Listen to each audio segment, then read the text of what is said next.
Gracias, muchas gracias por estar con nosotros. Yo soy Tony Aguirre y esta es la revolución del debate en la llaga con un tema candente, ardiente, punzante y es precisamente todo el poder y todo lo que implica ser López Obrador en contra de la Suprema Corte de Justicia de la Nación, en contra de Norma Piña y ahora en contra de lo que él llama privilegios y estos 13 fideicomisos que virtualmente quiere desaparecer. Voy a saludar a un amigo muy querido, él sabe que lo admiro, que lo aprecio y además que me divierte mucho. Es Héctor González Berlanga, es abogado y analista político. Héctor, se te extrañaba y mucho.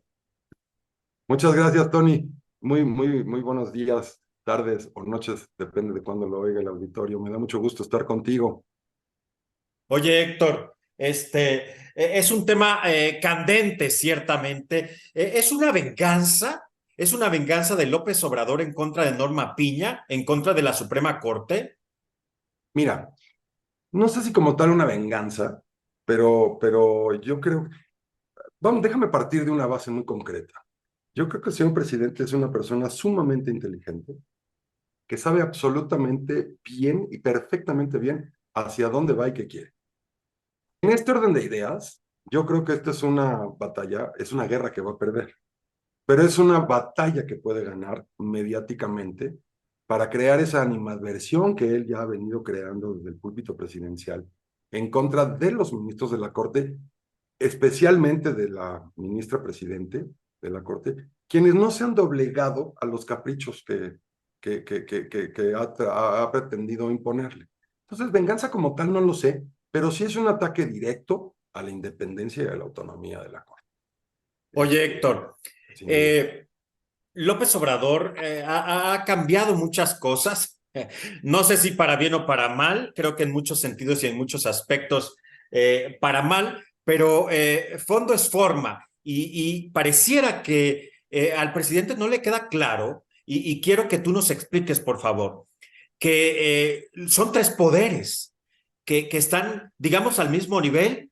No lo sé con exactitud, tú acláramelo, pero el poder ejecutivo, legislativo y judicial, pues no debería estar pasando lo que está sucediendo, porque pues él arremeta en contra de un poder que está, digamos, a su nivel.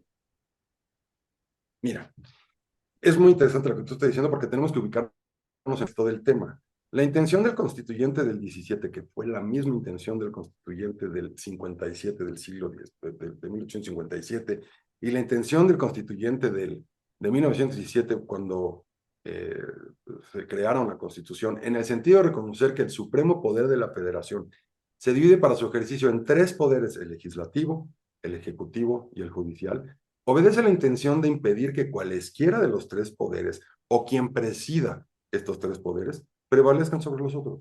La intención es hacer un equilibrio. No es cuando democráticamente se elige a un presidente de la República, es un presidente de la República, no es un rey. Para eso hay un equilibrio de poderes. Están exactamente al mismo nivel. Este principio está consagrado en el artículo 49 de la Constitución Política de los Estados Unidos Mexicanos. Mira, vamos a hablar específicamente del poder legislativo. El poder legislativo, de acuerdo con esta intención del constituyente de 1907, es que se depositen dos cámaras, la de diputados y la de senadores, ojo mi querido Tony, integradas por los representantes de la nación. Para ser estos representantes de la nación, simplemente se requiere ser ciudadano mexicano por nacimiento, en pleno ejercicio de sus derechos, ser originarios o vecinos de la entidad federativa que vayan a representar y tener 18 años cumplidos al día de elección para los diputados y 25 para los senadores. Es todo. Ni siquiera tienen que saber leer y escribir, ni mucho menos requieren un título profesional como se requiere para ser juez, magistrado o ministro de la Corte. Quienes deben de ser licenciados en Derecho y además para ser ministro específicamente de la Corte tienes que tener 35 años cumplidos y debes de tener por lo menos 10 años de ejercicio, una buena reputación, en fin, una serie de cosas, pero Es decir, tienes que paréntesis, tener, no haber plagiado tu tesis. bueno, ya lo habíamos platicado en otro tema, sí, exacto, eso es cierto. Pero bueno, sabiendo que no tienen que leer ni escribir, Pues entiendo la razón por la cual las leyes están redactadas como lo están y el gran trabajo que hace la Corte para interpretar la ley y para impartir justicia. Mira, salvo muy honrosas excepciones, los legisladores no tienen la menor idea de lo que hace un fideicomiso ni cómo funciona, ya que estamos ante la presencia de una figura jurídica muy compleja. No me voy a meter en Honduras de por qué nuestro sistema legislativo tiene a los legisladores plurinominales. Puedo decir que los legisladores plurinominales son aquellos por los que nadie vota y por lo general son los líderes de las bancadas de los partidos. Entonces, siendo los líderes de la bancada de los partidos, ellos le van a decir a toda su bancada, a ver, en esta iniciativa de ley en particular, vamos a votar en este sentido o en aquel, etcétera. ¿De acuerdo?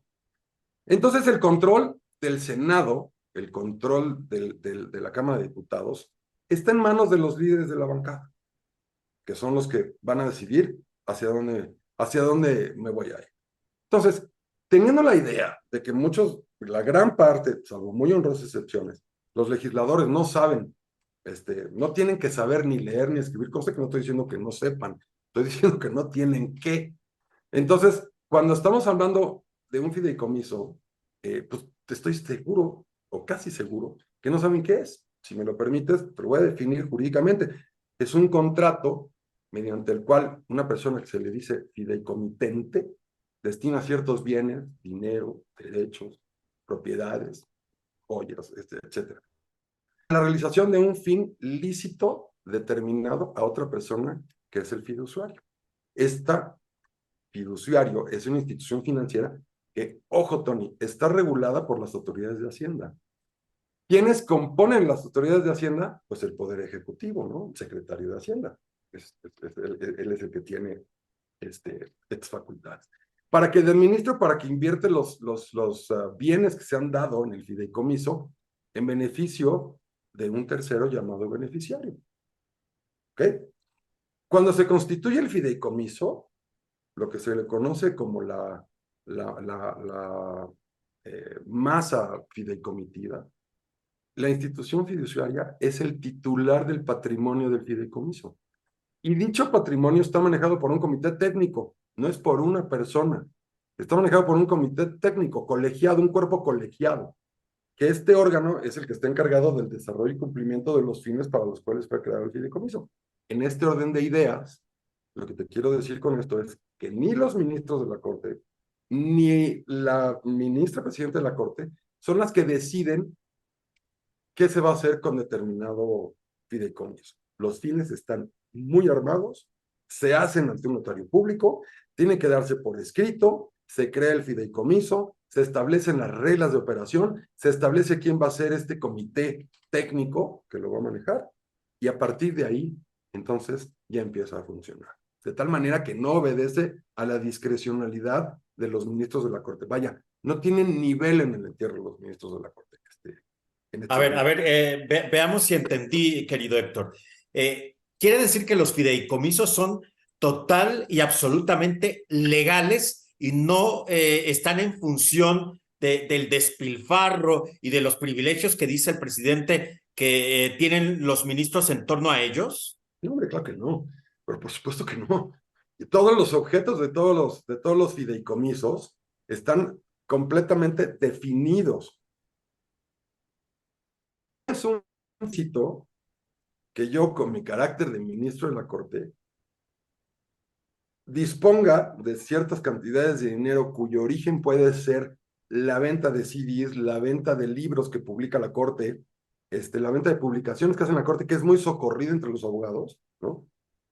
Compramos libros publicados y la ley, la Corte los publica, entonces los compramos a la Corte, parte de ese dinero se destina a crear este fideicomiso. Entonces, imagínate que yo diga, en este fideicomiso lo voy a hacer para cambiar mi coche cada año. Pues claro que no, eso no es un fin lícito. No es un fin lícito.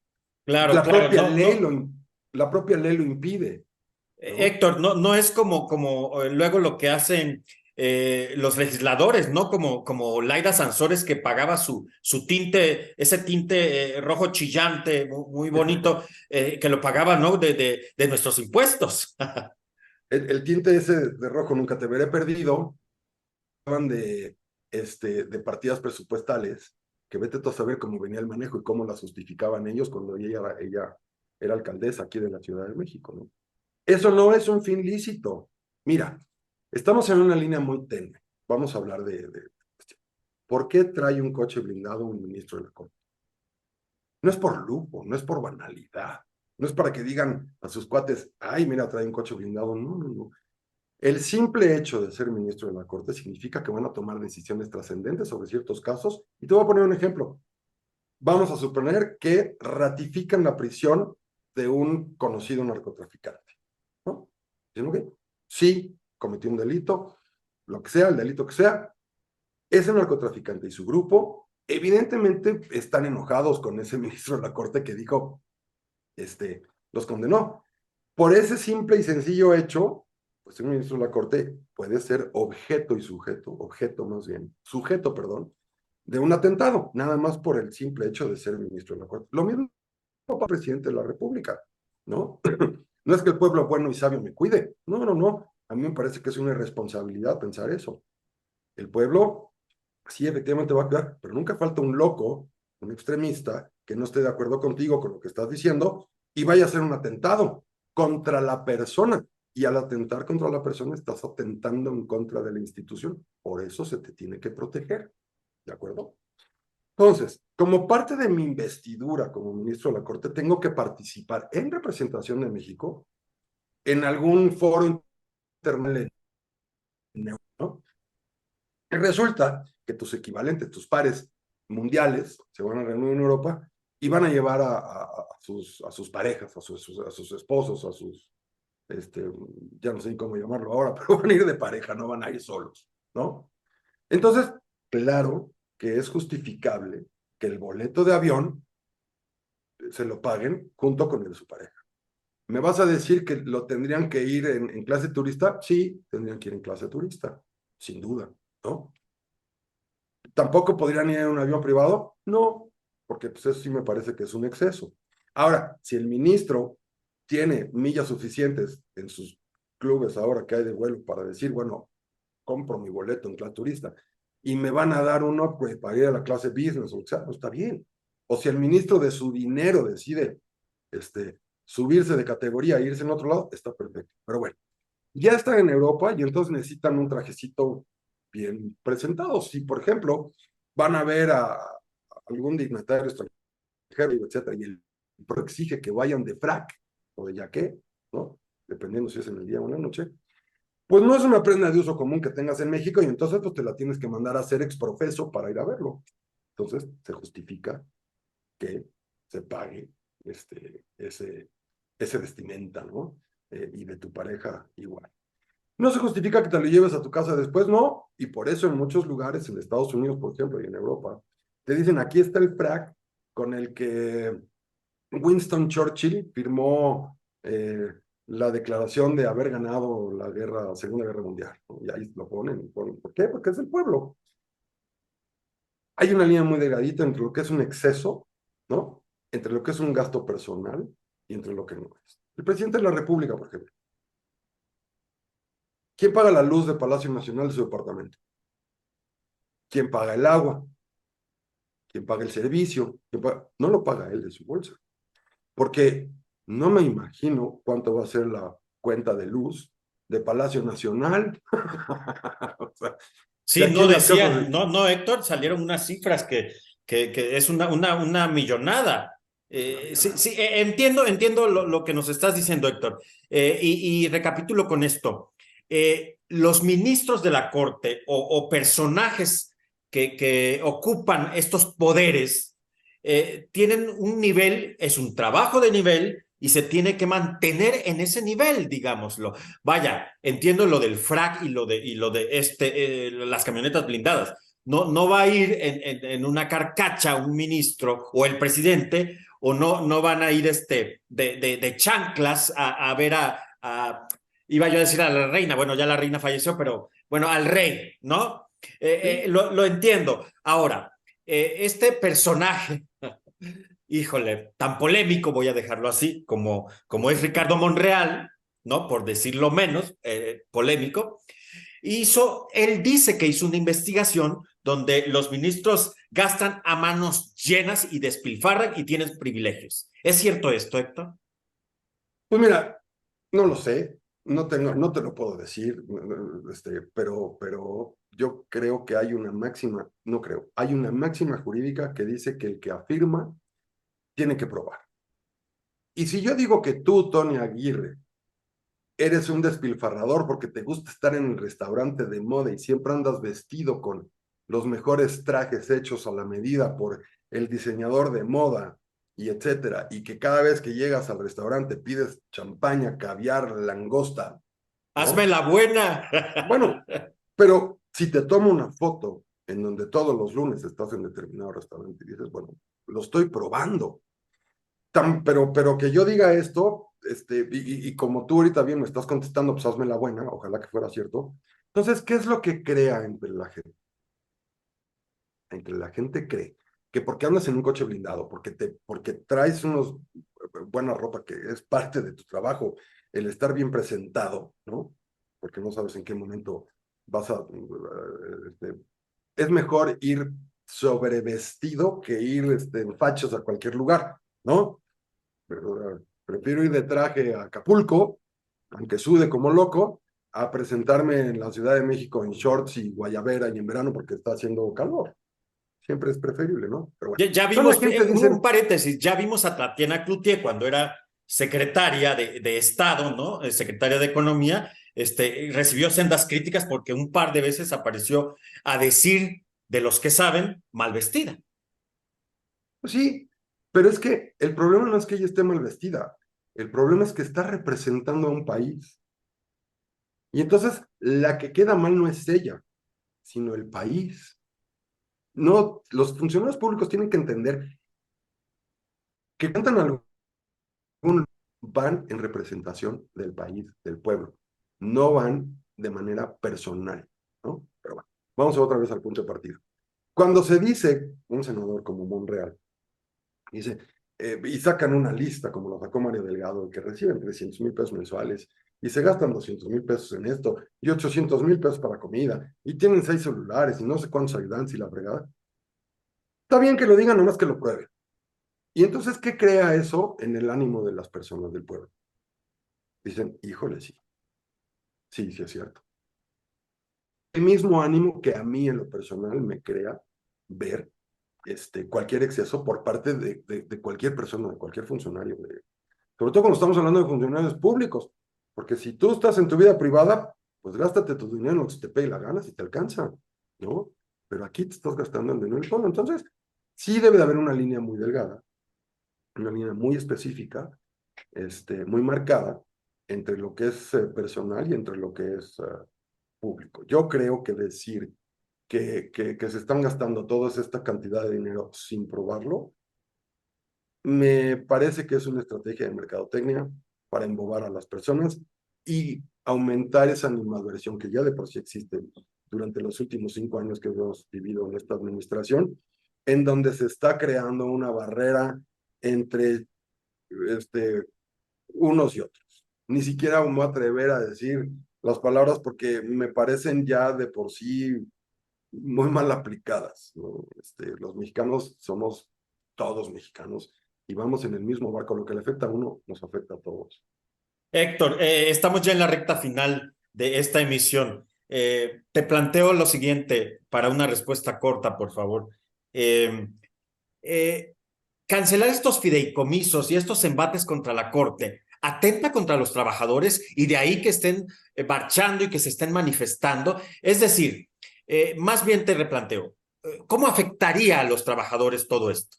Mira, ya estamos viendo que hay 50,000 personas en la calle, que son los trabajadores de la Corte, que se están manifestando porque consideran que se van a violentar sus derechos. Nomás te voy a decir algunos fideicomisos que sé que existen. Por ejemplo, de pensiones suplementarias. Está bien, hay una pensión suplementaria que yo cuando soy empleado de la Corte me están, ¿cómo se llama? Tomando una parte de mi sueldo, una aportación, para constituir este fideicomiso, porque yo quiero tener un ingreso superior al que me daría mi pensión del Seguro Social, ¿no?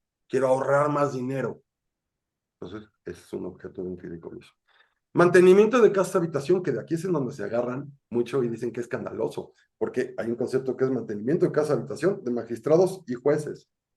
Pues se oye gacho, ¿no? Se oye despilfarro. Lo que no te dicen es que aplica cuando los magistrados y jueces son cambiados de domicilio, son adscritos a otro órgano jurisdiccional que implique un cambio de domicilio.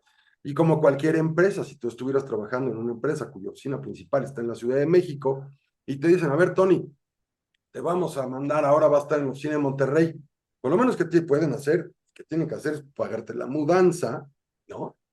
Conseguirte una casa igual que la que tú tenías en lo que vendes la tuya o la rentas y te equilibras y te paguen una renta, ¿no? En el lugar a donde estás porque estás fuera de tu domicilio. Para eso es, no porque sean prebendas, además son inmuebles que para eso están. Apoyos médicos complementarios y apoyo económico que se aplica al personal operativo en caso de urgencia médica, cuando las condiciones no nos permitan atenderse de manera adecuada.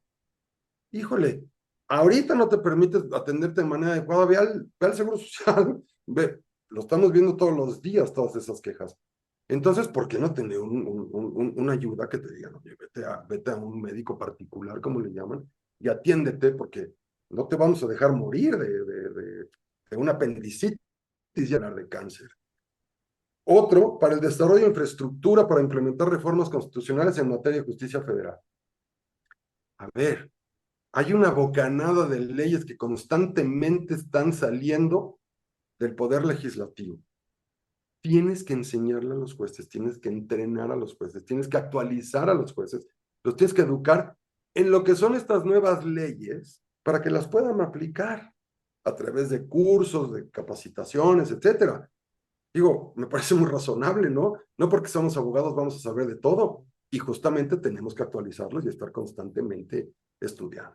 Otro muy importante, el A fondo de ver, la administración. Héctor, mira, ya el tiempo lo tenemos encima. Entiendo y en resumen, todos los fideicomisos están justificados y no son despilfarros como se nos quiere hacer creer y pues sirve para los ministros, pero también en gran medida para todos los trabajadores, ¿no? Ok. Para los ministros no, Tony. Hay exclusión expresa de los ministros de la Corte.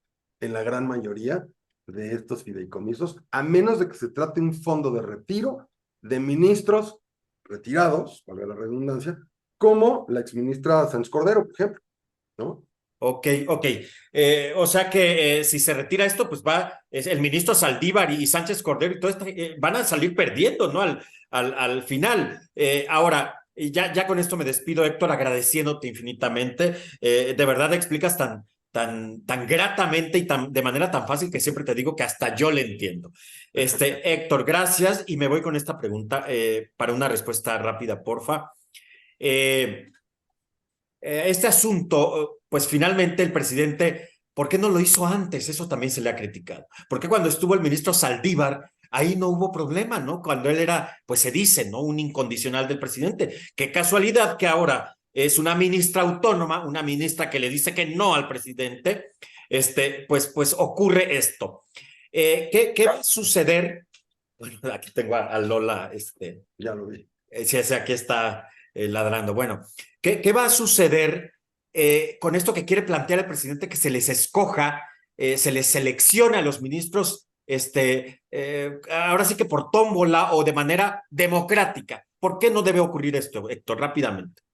Porque los ministros no es ser un concurso de popularidad. Para ser un ministro de la Corte lo que necesitas es ser un abogado reconocido con experiencia probada en determinadas materias que sean las que requiere la Corte.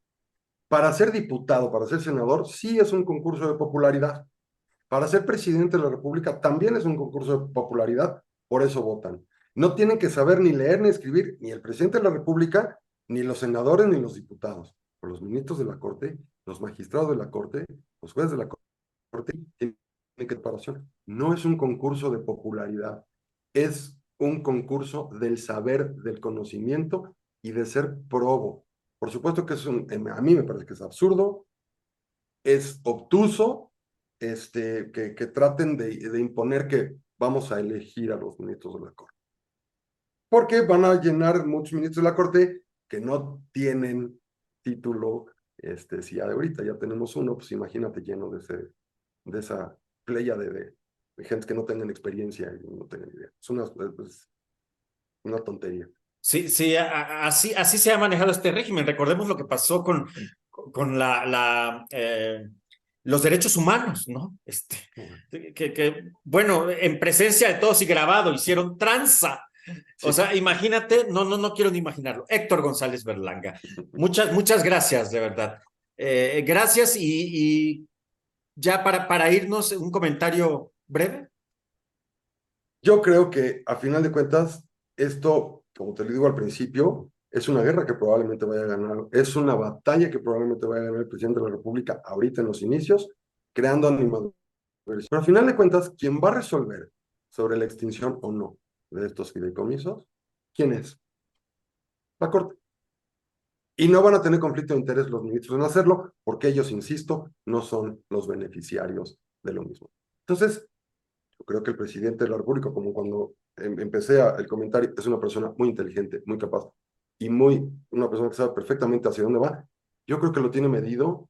Su ánimo, yo creo, no es que se extingan los fideicomisos, sino el ruido y las olas que se están haciendo en medio en un año electoral, preelectoral.